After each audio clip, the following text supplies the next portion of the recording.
Bonjour et bienvenue à On se fait une toile, votre émission de cinéma sur Pertu TV. Et également la seule émission qui a pour titre une expression qui n'a jamais été utilisée par Dark Vador. Hein? Voilà, il boude. Bravo.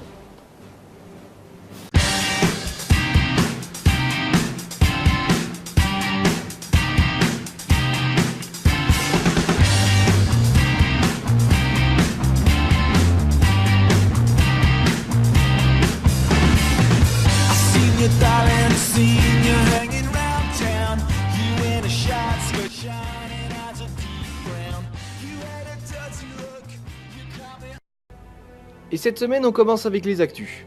Et croyez-moi, il y a pas mal de choses. Donc si vous aimez les dessins animés de Noël, J'ai froid. les histoires de partage, la fantaisie, Pour une aventure.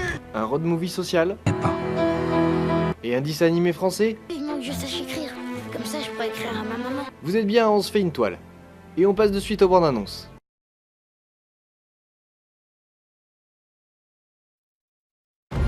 C'était l'été au royaume d'Arendelle. Un été radieux, chaud et ensoleillé. Mais cela devait changer pour l'éternité. Arendelle. Le pays est sous la neige. J'ai froid. C'est dur une tempête en juillet, hein. On commence ces bandes annonces avec La Reine des Neiges, le dessin animé de Disney pour Noël. On suit Anna, une jeune fille audacieuse qui a pour but de retrouver sa sœur Elsa, la Reine des Neiges, qui a plongé le royaume d'Arendelle dans un hiver éternel. Elle va être aidée dans sa quête par Christophe, un montagnard expérimenté, ainsi que son reine Sven, mais également Olaf, un bonhomme de neige. Ok, bizarre, vous êtes très beau. Et qu'est-ce que je dis? Bonjour à tous, je m'appelle Olaf. Bonjour. C'est trop pour moi. Gardez-la, j'en fais pas. Non. Ça commence plutôt mal. Je sais comment mettre fin à l'hiver. Accrochez-vous. J'adore la vitesse. Wow. Retirez vos pieds. Je viens de le vernir. Je sais pas où vous avez été élevé, vous. Vous en faites pas pour moi. Je sens plus mes jambes. Parce que ce sont mes jambes. Oh, hé, tu m'attrapes mon derrière, s'il te plaît. Oh, je me sens beaucoup mieux. Henri, tu laisses, hein. Y a pas urgence. Les gars, la plus belle femme de tout le Borinage. T'oublies pas mon steak, hein. Bonjour, non, comme dirait mon libraire. Et il est pas là, le patron? Si. Henri! Papa, maman est à l'hôpital, elle a eu un malaise. Henri est le second métrage de la réalisatrice Yolande Moreau, après Quand la mer monte en 2004, et pour lequel elle a reçu le César du meilleur premier film en 2005. Dans cette histoire, on suit Henri, un homme qui perd malheureusement sa femme et qui décide d'engager un papillon blanc, donc une personne vivante dans un foyer d'handicapés mentaux proche de son restaurant. Et l'arrivée de Rosette va chambouler son quotidien. Oui. Mais comment ça fait pour voler les papillons? Laisse-la tranquille, Bibi. Ouais, moi, c'est une tortue. Oh, t'es gentil. C'est trop petit. Non, c'est pas trop petit. C'est parce que je suis enceinte. Elle prétend qu'elle a une relation avec vous. C'est préférable qu'elle ne vienne plus travailler ici. On a fait l'amour, toi et moi? Mais si t'as fait ça, c'est pas le Henri que je connais. C'est quoi l'Henri que tu connais? Je ferme, je m'en vais. Je veux venir avec toi. Je suis majeure.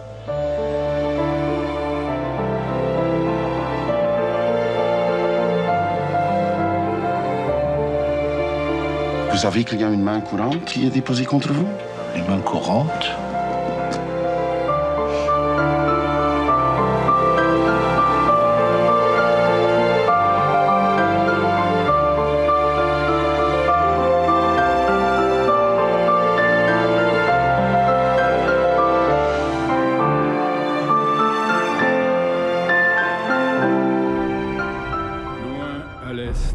Par-delà des monts et des rivières se dresse un pic solitaire. Les nains sont résolus à reconquérir leur terre. J'aime avoir des visiteurs, comme n'importe quel hobbit. Mais j'aime bien les connaître avant qu'ils ne me rendent visite. Monsieur Saquet? Pour vous servir. Je suis entouré de nains. Que font-ils ici? Voilà une bien joyeuse assemblée. Pour les fans de Tolkien et de Peter Jackson, avant de retrouver le second épisode du Hobbit le 11 décembre, Eh bien le cinéma de Pertuis vous permet de revoir le premier qui est sorti l'année dernière. Attention, il n'y a que 2 séances, donc pensez à réserver vos places. Entrer dans la montagne. Et alors, d'aucuns jugeraient que cela n'est pas prudent. Une puissance maléfique a trouvé un moyen de revenir dans le monde. Et si nous jouions au jeu des énigmes? Et si ça perd, qu'arrive-t-il? Oh, si ça perd, mon précieux, nous le mangerons. Si le saké perd, nous le mangerons tout entier. Entendu.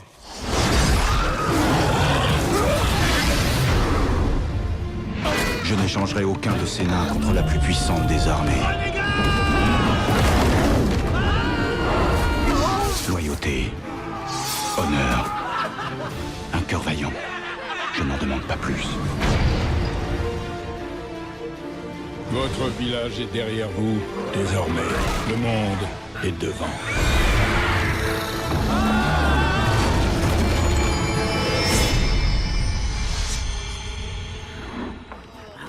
Eh ben, ça aurait pu être pire.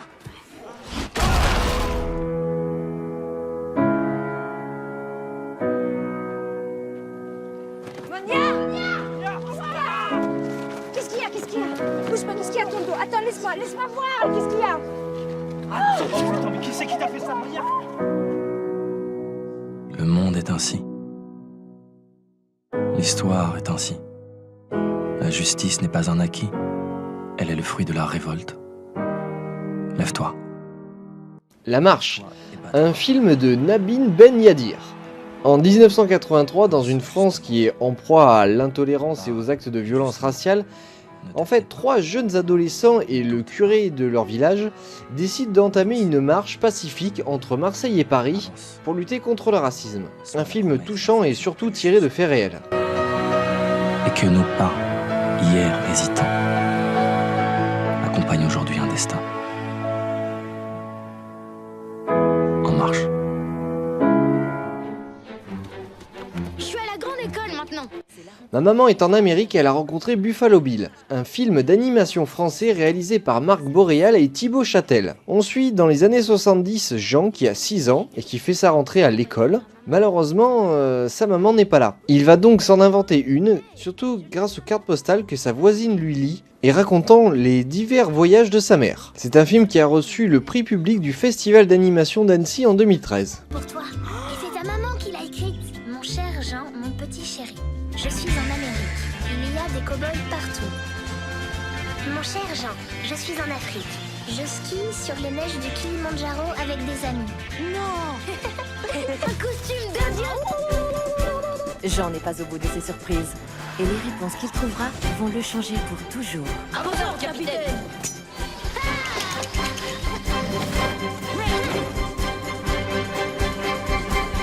Ma maman est en Amérique. Elle a rencontré Buffalo Bill. Prochainement. Jean m'a fait manger des crottes de nez. Il faut garder courage. Surtout n'abandonnez pas. Le rêve américain est à votre portée. C'est ma sœur. Nous allons devoir la garder. Magda, obiecuję.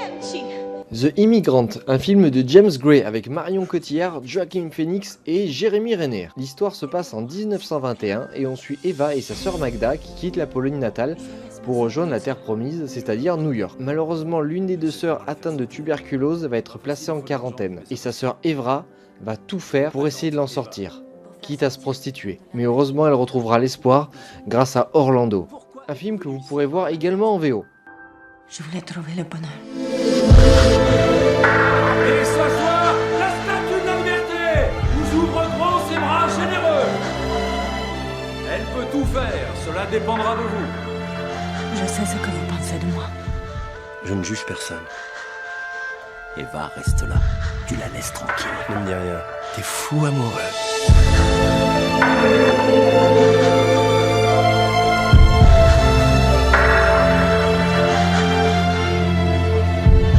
On va pouvoir faire sortir votre sœur.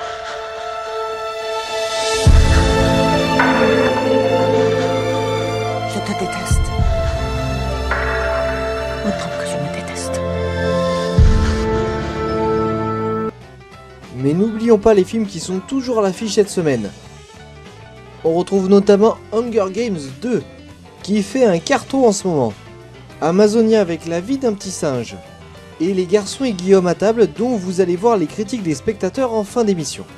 Et j'espère que ça vous donnera envie d'aller voir le film.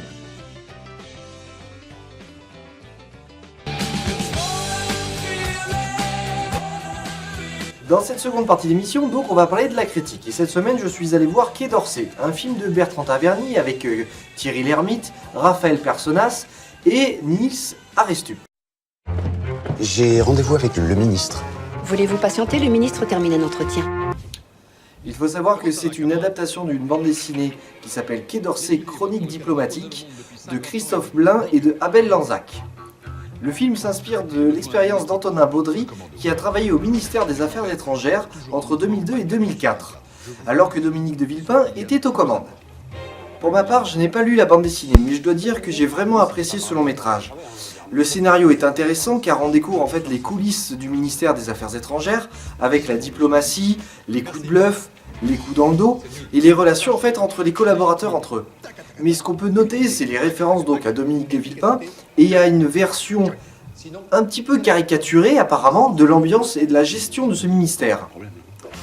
En effet, ce film nous permet de comprendre et de voir le fonctionnement d'une institution gouvernementale, de voir un petit peu les engrenages lorsqu'une crise arrive, mais il ne faut pas oublier aussi que c'est un film humoristique, et donc l'humour d'ailleurs est omniprésent et nous permet en fait de relativiser, de prendre du recul par rapport aux situations de crise qu'on voit dans le film.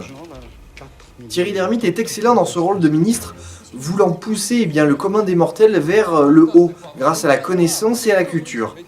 On perd de vue totalement le comédien, mais on reste accroché à ce personnage élitiste, mais humain, qui a une idée de son orientation, mais qui ne sait pas en fait comment l'expliquer et comment la gérer.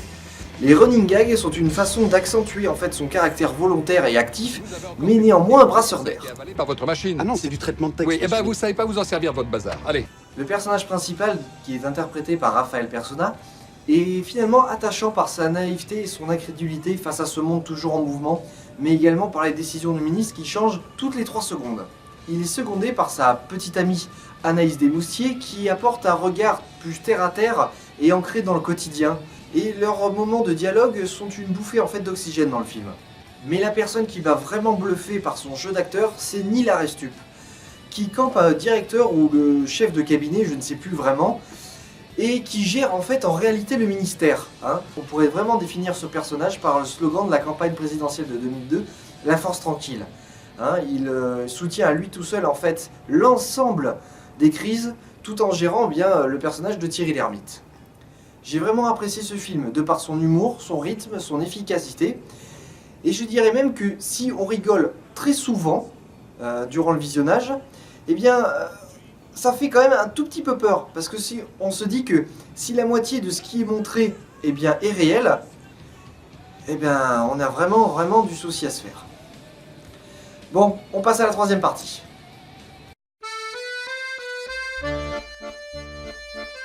Dans cette 3e partie d'émission, je suis allé à votre rencontre devant le cinéma de Pertuis et j'ai recueilli les avis des personnes qui sont allées voir Guillaume et les enfants à table. Donc je vous laisse regarder ça et on se retrouve de suite après. Les Garçons et Guillaume à table. Ah, on en dit beaucoup de bien. Oui, il y a beaucoup d'humour, il y a beaucoup de réalité, un sujet passionnant sur l'homosexualité et sur le jugement des personnes, sur ce qui peut se passer dans une famille. Un personnage qui fait le rôle du personnage et de la mère, donc époustouflant, une belle réalisation. Donc ça vous a complètement emballé? Oui, vraiment. Vous le recommanderiez? Ah oui, tout à fait. Très bien interprété, vraiment. J'ai adoré, justement, j'étais en train de dire que c'était très bien écrit, que c'est un sujet très délicat mais qui est traité avec beaucoup de panache et j'ai trouvé le film brillant. D'accord. Voilà, je suis encore sous le charme. Vous le recommanderiez? Ah bah bien sûr, et puis je vais même dire à ma fille d'y aller. D'accord, très bien. Voilà. Bon merci beaucoup. De rien. Bonne soirée.